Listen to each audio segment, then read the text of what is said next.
Today we're going to take a look at another type of concentration. Remember, concentration is solute over solvent or over solution. So the one that we're going to look at today is volume percent.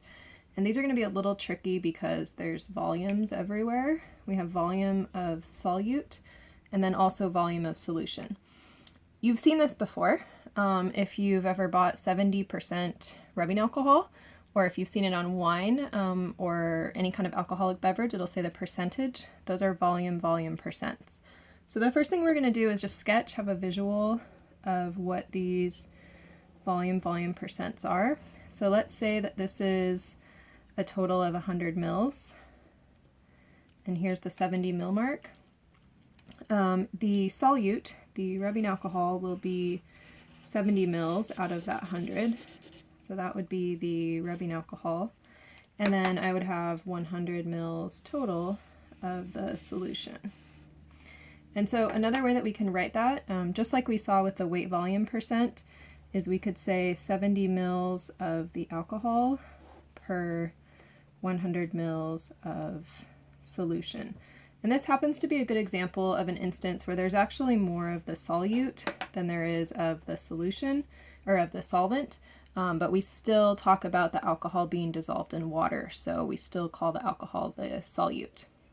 So, like we've seen before in other calculations, we're going to first do a problem where we find the percent V over V, and then over here we're going to use the percent V over V. So take a look at this problem. A 250 ml bottle of mouthwash, that sounds like a whole sample or solution, contains 21 mils of ethanol. What is, there's my unknown, the volume percent concentration?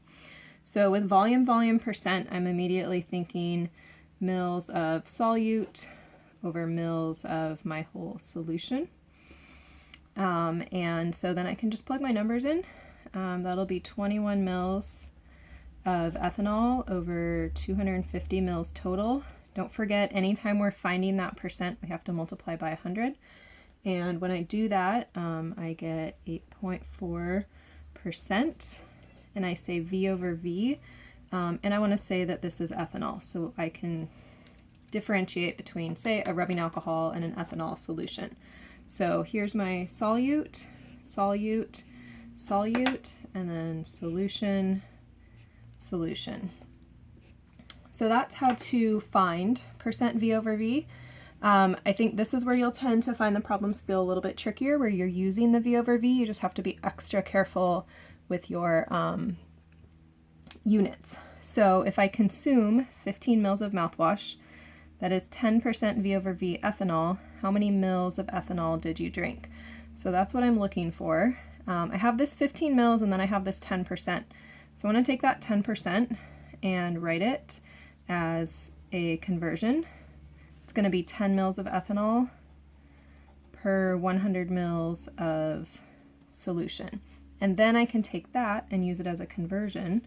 So 15 mils of mouthwash. Solution is the same as mouthwash here, so I need that to be in the denominator. Mouthwash, and then 10 mils of ethanol.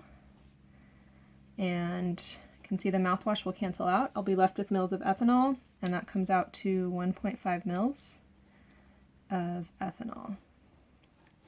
Again, I can look here and see that this was solution, and solution, and solution, and I used my percentage to convert from solution into the mils of that solute. So go ahead and give this last one a try. Watch out, there might be an extra conversion here because there's 8 ounces, and we are looking for mils of ethanol, so watch out for your units.